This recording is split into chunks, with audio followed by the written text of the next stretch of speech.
Hi folks, Dave, the Honest Audiophile. This is the iFi Audio Valkyrie, and these are my Honest Audiophile impressions. I want to thank iFi Audio for providing the Valkyrie for review. To greatly appreciate it, iFi Audio, you rock.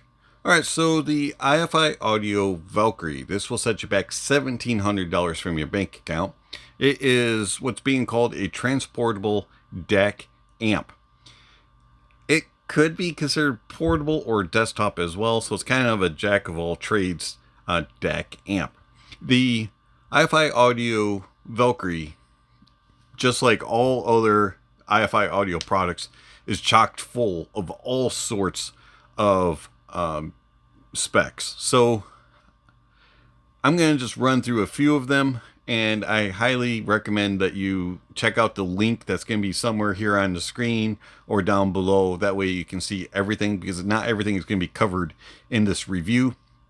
So please check out those links. And here we go. Some of the specs of the iFi Audio Valkyrie. As mentioned, it'll set you back $1,700. It has an Exmos core processor. It has 4 Burr Brown 1793 DAC chips. It has single-ended 3.5 headphone output that will do at 32 ohms on high gain, 2475 milliwatts. At 600 ohms, it'll go up to 160 milliwatts. The 4.4 balanced headphone output at 32 ohms will do 5700 milliwatts. And then at 600 ohms, it'll do 640 milliwatts. Of course, that's high gain. It also has line outputs of 4.4 and 3.5 and RCA. And the line input, you have 4.4 balanced, 3.5 single-ended inputs, and also SPDIF, optical coaxial, and then Bluetooth 5.4. Bluetooth is capable of doing SBC, AAC, aptX, aptX HD, aptX adaptive, aptX lossless, LDAC, LHDC, HWA. It has a Qualcomm QC5181 Bluetooth chipset in it. It does have a dual USB-Cs. It will do, with one of the USB-Cs, power only. And then with the other USB-C, it has data and power inputs. The battery life has a 20,000 milliamp battery in it, and it's capable of up to 18 hours of life. The supported sample rates and formats for the iFi Audio Valkyrie, it will do up to 32,384 on PCM. If you want to upsample that, you can go up to 768. And then DSD 512 is native, but you can also upsample and remaster that up to DSD 1024. Some other features of the Valkyrie are that it has the JVC Kenwood K2 and K2 HD filter. It also has 3 gain levels, and those go at 0 dB, 8 dB, and 16 dB. It has X Bass 2. It also has X Presence and X Space. IE match for both 3.5 and 4.4 outputs. So there's a lot more that goes into the Valkyrie that iFi has included, which probably won't be discussed in this video. So I urge you to check out the links and look at all that the Valkyrie includes and performs. So a few of the accessories that iFi includes with the Valkyrie. Now, iFi is known to throw everything, including the kitchen sink, at the inside the box. And so, thankfully, iFi includes a very nice piece of paper that gives you all of the functions and the buttons and all of that type of stuff. So I highly recommend, if you get the Valkyrie, read the piece of paper and put it to memory, because you're definitely going to be hitting some buttons and changing settings, and that cheat sheet has come in handy for me. They also include all the different cables that you need to get up and running listening to music. You get this nice SPDIF cable It's optical and coax, so you just connect this little adapter onto one end, and now you have a different connection for SPDIF and optical, or optical to optical.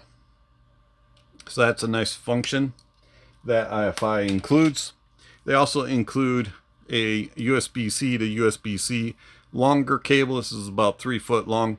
And then they also include a USB to USB-C adapter. Just pop that onto one end and you can connect. They include 2 shorter USB-C to USB-C cables. And they also include a iFi iPower adapter.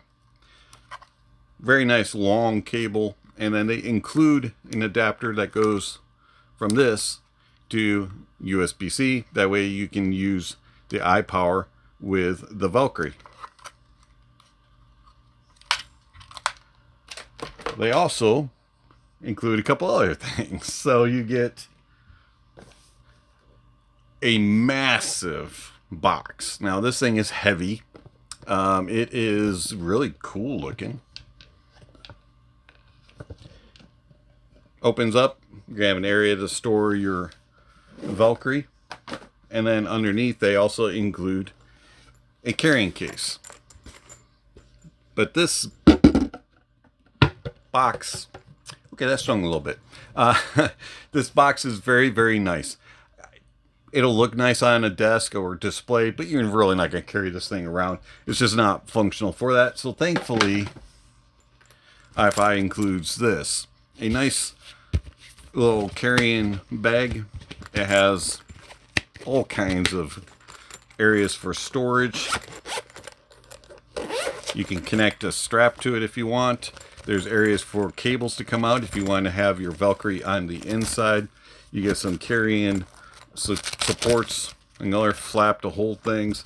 There's all kinds, and then you have more storage up top. So it's a very, very nice storage case, and it definitely would protect your Valkyrie. And that way, when you take it out and show it off, it'll still have a pristine look to it. Now, speaking of the Valkyrie and its pristine shape and design, I love the look of this. Now, it's nice and flat. It does take up about 2 palms to to its width and length. It's a large device. Amazingly, as big as it is and being all metal, it only weighs roughly 882 grams, or about 1.9 pounds. So it's not extremely heavy. And the size of it is 172 millimeters by 160 millimeters by 30 millimeters. If you want inches, that's 6.8 inches by 6.3 inches by 1.2 inches. So it's not the largest, but it is rather large for a portable device. So the look of it, I love the look of it. You get this glass plate here on the front. It says iFi at the top. You got a little screen. It's a little bit difficult to read. And then on the bottom, you have your IE match right there. Little rubber feet. The IE match does work for 3.5 or 4.4, or you can just turn it off. On the very front, you have your headphone outputs, 4.4, 3.5. You have a multifunction volume knob in which you can kind of see that the volume changes. And there's a LED on it also that changes colors as you spin it. And then you have some function buttons. The one here will change your inputs. And then if you hold it, it takes you to a menu, I think, if I remember correctly. No, it does not. Okay. And then you have this other button here, which will change your filters. And that one also will change your oh, I'm sorry. The outside button changes K2, get you into K2 or K2 HD function. There we go. And then you have on top here 2 little buttons, and if you just press them, they will activate X-Base an X space and X presence. And then if you hold them down, holding down this one here will take you into a menu screen. And then holding this one down will change your gain settings. And also cycle through the filterings and all that. It's pretty easy to pick up. Do highly recommend, though, that you use a little cheat sheet. It took me a little bit. There's a little bit of a learning curve. On the back side, you have your RCA outputs right smack dab here in the middle. You have your two USBs, one's for charging, one's for data and charging. And then you have a 3.5 input. And then you have your outputs, coax 4.4 and 3.5 outputs. And we have a high-res sticker. It's got to sound good. All right, so I love the look of the iFi Audio Valkyrie. This thing is well built, feels very sturdy in the hand. I'm not worried about that glass breaking. One thing that is kind of annoying, and I wish that this was tilted a little bit, is if you have it on a flat device or a flat table or desk, in order to see it, you have to kind of look, or you have to stand up and look. I wish it was tilted a little bit, or that the screen was able to pop up so you could read it easier. That would be nice. Another thing is it's not very easy to stack on because you do have glass here and you could break the glass. So that is the only real nitpick that I have about the build. Phenomenal. Doesn't take up a lot of space. Even though it is fat, it's not really any different than having one of these devices on your desk. So it is a little skinnier than most of those, but it's very similar in width to a Burson Playmate 3 or an X-Duo X802 or a Mytek Liberty DAC II, things like that. All of those are taller than them, but they're about the same width. All right, so the iFi Audio Valkyrie has a battery in it, 20,000 milliamp battery, and I did test it that way. Now, most of my listening was done here at the desk, plugged in with the iPower, but I did test the battery, and I found that the battery life was exceptional. So I tested it a couple different ways. I cranked the volume up, and I let it run, and I put it on high gain Bluetooth. I had it streaming, and cranked up the volume. It really pushed it hard, and I found that the Valkyrie gave me about 12-13 hours of life. Then I put it at my normal listening levels and an easier to drive low level, low gain, and just kind of let it play. And I was up to about 16 hours of lifetime. And that was using USB. And so it kind of, I didn't really get 18 hours out of it. Maybe you have to not sip as much volume as I did, or, something like that. But it is definitely going to get you over 8 hours. So if you were to take this with you to work for an 8-hour day, it should last you if you listen to music nonstop. But if you were to, take a break here and there, pause the music, maybe turn it off, turn it back on, you might be able to get a couple days out of it. So it definitely, the battery is a nice feature, and it does last a lot longer than any portable device that I have. Charging wise, it's about 2.5 hours to fully charge, which is not bad at all. Bluetooth. I found that the Bluetooth 5.4 worked very well with my Samsung S24 Ultra, and it connected real fast. Remembered my my phone, and whenever I would turn on Bluetooth and connect this, instantaneously was connected, and there wasn't any lagginess, any disconnects. I found that the Valkyrie did a good job of staying connected even when I was walking around my house. You got the usual distance, 20-25 feet or so. Started getting past that and having lots of walls that started to break up some, but that's a Bluetooth thing. But for the most part, it pretty much stayed connected, and it sounded very well. I didn't find any real sound degradation at all using Bluetooth. Using the outputs, the RCA output and also the 4.4 and 3.5 outputs worked flawlessly. As a preamp, I connected it directly with active speakers, the Monoprice MM5Rs, and it worked very well. Had no problems whatsoever. You can either set it to have headphones and line out running simultaneously, or you can only do, you could do one or the other. So it works very well that way. Also, I found that connecting it to external amplifiers like the Drop SMSL HO150X and also the Mytek HPA worked very well. I had no issues whatsoever with connections or distortions. Line out worked very good. I did find that the balance sounded slightly better, but that's to be expected. But as far as the actual sound quality, the RCA's 3.5 and 4.4 all sounded the same and worked very well. Headphone output. Now, so lots of power. Single-ended at 32 ohms is 2,475 milliwatts. I cannot think of any portable amplifier that has that much power. In fact, I can't really think of too many DAPs that have that much power, single-ended nonetheless. So 2,475 milliwatts at 32 ohms, crazy power. It'll drive anything, single-ended on high gain. Now, when you start pushing it upwards into 150 ohm or up to 300 ohm, where it only does 160 milliwatts of single-ended, it'll struggle. But pretty much anything will run on the Valkyrie. Put it on balanced if you're finding that it struggles a little bit, and all of a sudden that problem is cured.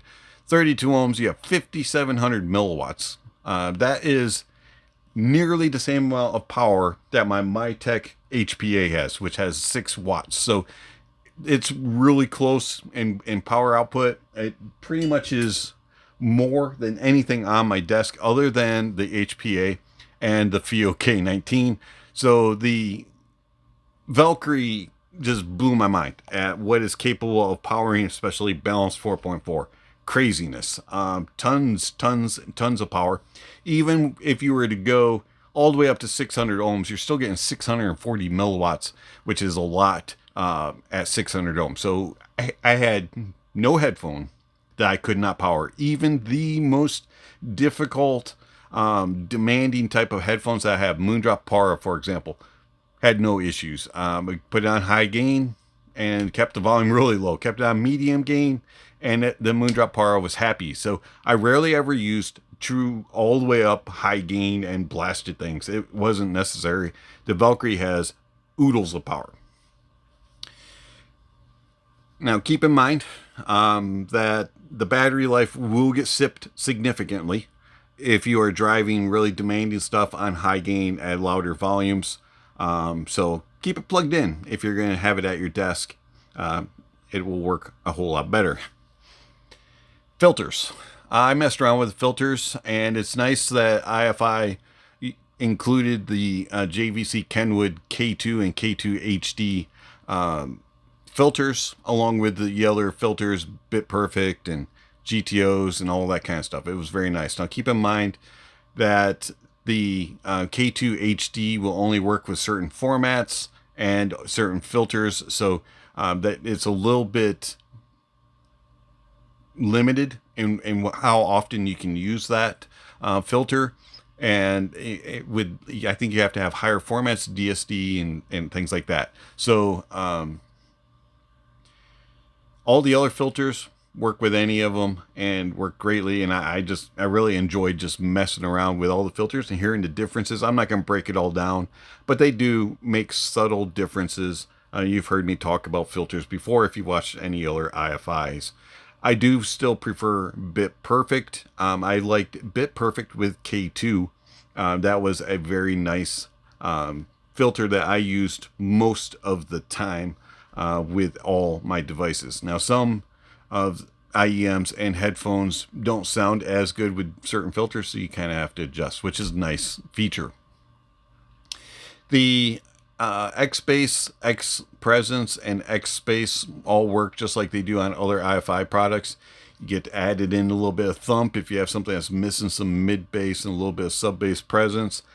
Click on the X-Bass and you'll get a little bit more fullness, a little bit more laid-back presentation. Add in presence and it'll bring in a little bit more details and it'll sound a little bit more resolving and put a little more focus on the mids. and then X space kind of adds a little bit more air and extends out the soundstage, just makes things a little bit wider and a little bit deeper. The Valkyrie, how's it sound? So the iFi Audio Valkyrie has a very clean and clear neutral presentation with a kiss of warmth. I found that the Valkyrie was very pleasurable in its listening, but also very analytical and clinical leaning. I was rather surprised at how pleasurable and how natural and accurate it sounded. The bass has really nice power. There's good authority and very good control. It extends into the sub bass. You get this nice rumble and grumble, and it just has this factor to it. The mid bass has good thump, good impact, nice punch and slam, and the upper bass is also present, but yet controlled, not bleeding into any of the other ranges. The bass is very well controlled, but at the same time, it's not overpowering, and it's also not taking over the rest of the other frequencies. It's just very, very gripping, but yet at the same time, well controlled. It's like somebody that's in a room that when they speak with power, they speak with authority, and people listen and pay attention. But when they're not there, you don't realize that they're there. Or when they are there, but they're not talking, you don't realize that they're there. It is a very well-controlled bass. And then the mids. The mids have a nice fullness to them, a nice presence about them, good air, nice space. Everything has its own little place with good depth. You can really look into the mids and follow along everything that's going on, but yet at the same time, it's very cohesive and balanced, and it's not like being the focus, but is the focus. The mids are like that person that keeps you engaged, and you always want to listen to what they're saying, and you live off of every single little detail, but yet at the same time, they don't bore you. They interest you. You really want to be there with them and learn from them and understand them, but yet they never seem to become bothersome or frustrating. They are just perfectly in control, accurate in what they say, and very detailed. And then going into the treble. The treble has nice extension. There's good air and space, and there's just enough energy, enough sparkle to keep everything energetic without being too much. And they never go boring. So the treble is like that person who has an ever-going, ongoing motor. They have the energy. They never give up. They're always excited to be there, but yet they're not annoying you. You want them on your team because they're going to keep the energy level high, and they're going to push things to continue to improve and to be better without being a frustration. The treble has nice natural note weight and tone and timbre, and there's very good air and space. And I find that the bass, the mids, and the treble all play together and make a very cohesive, balanced presentation that's very natural and accurate sounding. The soundstage of the Valkyrie is nice and open. You get this nice width. You get that small, medium, large, and grand size. And then there's good depth. And so you get this all-around element of sound. Everything's just in its place, moving around you.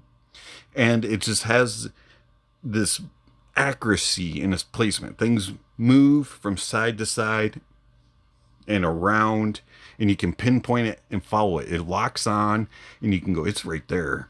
It's right there. And you can really place things with precision. Things move, swapping around each other. It's very, very immersive, but yet accurate. It doesn't sound artificial. It doesn't sound fake. It sounds accurate and natural. You just feel like you're there, and everything's moving around you as you just kind of look around the room and you follow things on the stage. You can just hear everything around you. So the placement, the depth, and the layering is very good. There's no confusion, no mumbles, no jumbles, no jittering, no stuttering. Everything just moves smoothly together, very cohesively and immersively. Details are excellent. You're not going to miss anything. There were moments where I was like, wow, I've never heard that before, or I don't recall hearing that in a long time. The Valkyrie does a really good job. Details, giving you all the information in a track. And then resolution. Everything is refined, defined, and focused. There's no smudging. There's no smearing.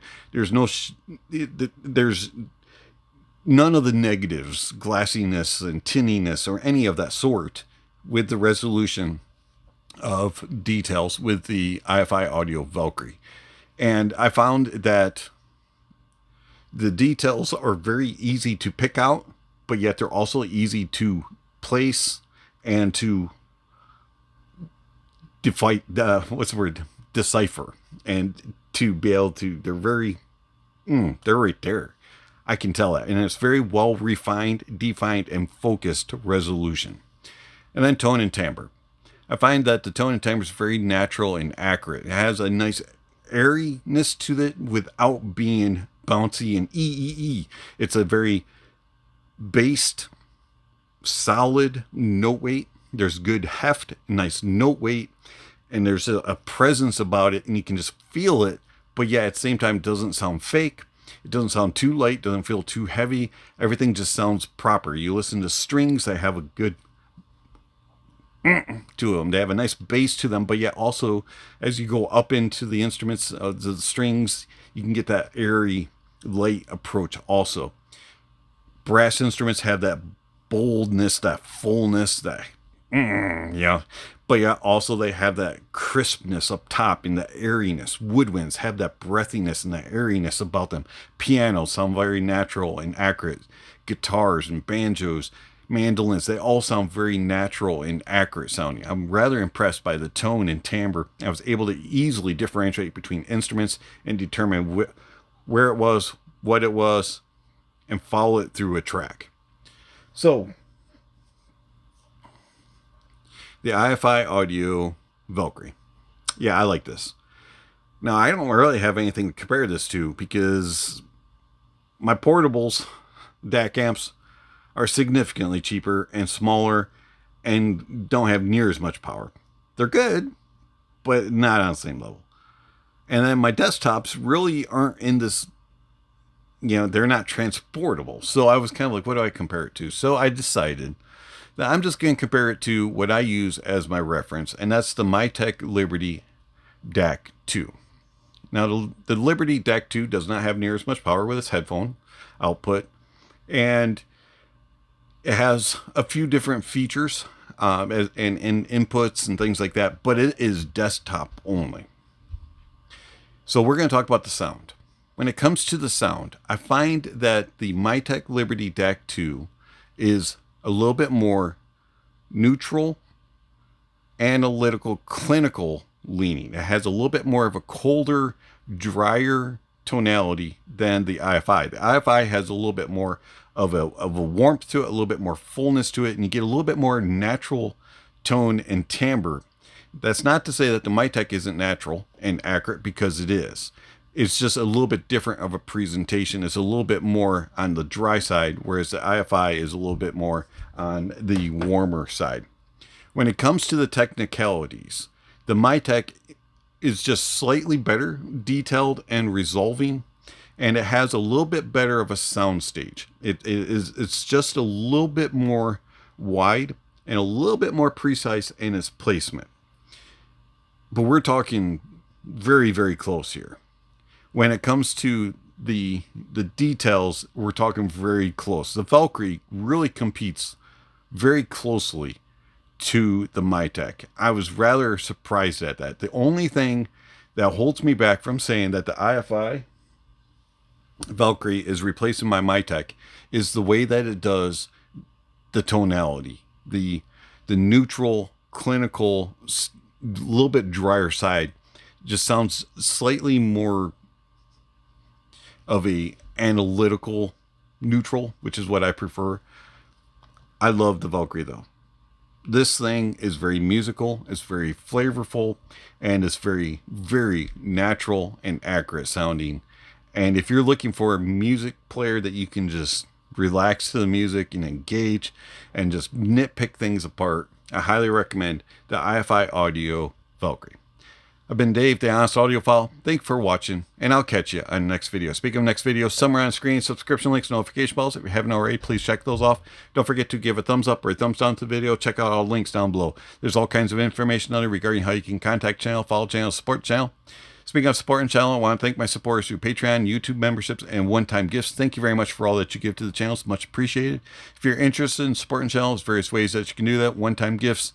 Also, you can do YouTube memberships and Patreon if you're interested in doing monthly subscriptions. So check out the links down below. There's all kinds of information how you can connect and support the channel. It'd be greatly appreciated. Also down below, there's other pieces of information like gear recommendations, music recommendations, gear rankings, and all kinds of other things are listed down below. So don't forget to check out everything that's down below. And lastly, don't forget that to enjoy the music and that honesty is the best policy.